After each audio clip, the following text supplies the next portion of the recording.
বর্তমান সরকার সুষম উন্নয়নে বিশ্বাস করে বলে জানিয়েছেন প্রধানমন্ত্রী তারেক রহমান।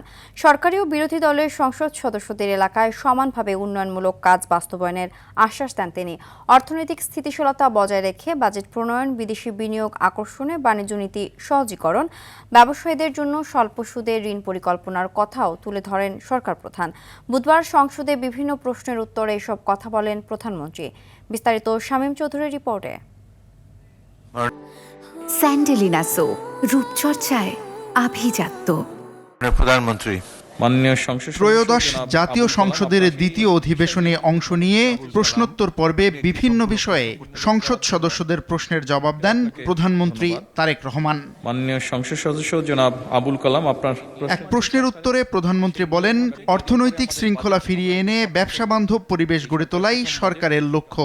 বিনিয়োগকারীদের জন্য সহজ ও অনুকূল পরিবেশ তৈরির কাজ চলছে বলেও জানান তিনি। যে পরিমাণ ইনভেস্টমেন্ট তারা নিয়ে আসবে 1.5% তাদেরকে আমরা কনসালটেন্ট ফি বা কমিশন যেভাবেই আপনি বলুন না কেন সেটা আমরা তাদেরকে দিব, ইনসেন্টিভ তাদেরকে আমরা দিব।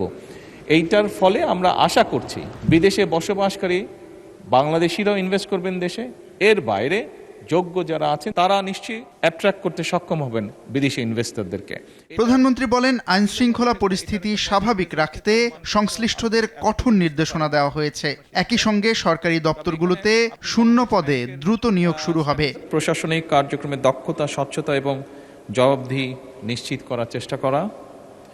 একইভাবে দুর্নীতি একটি ব্যাধি যা সমাজের বিভিন্ন রন্ধে রন্ধে পৌঁছে গিয়েছে, এ ব্যাপারে যত দ্রুত সম্ভব, যতটুকু সম্ভব কঠোরভাবে প্রতিরোধমূলক এবং দমনমূলক ব্যবস্থা গ্রহণ করা। নিয়োগ, বদলি এবং প্রমোশনের ক্ষেত্রে মেধা এবং দক্ষতা এই বিষয়গুলোকে প্রাধান্য দেওয়ার নির্দেশনা দেওয়া হয়েছে।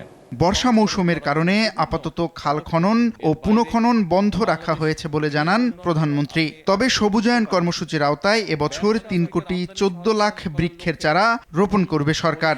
5 বছরে 25 কোটি বৃক্ষরোপণ এবং সবুজ কর্মসংস্থান সৃষ্টির লক্ষ্যে ইতিমধ্যেই উদ্যোগ গ্রহণ করা হয়েছে। মাননীয় স্পিকার, আসন্ন বর্ষা মৌসুমে আমরা চেষ্টা করছি ইনশাআল্লাহ 3,14,00,000 চারা আমরা রোপণ করব সারা দেশে।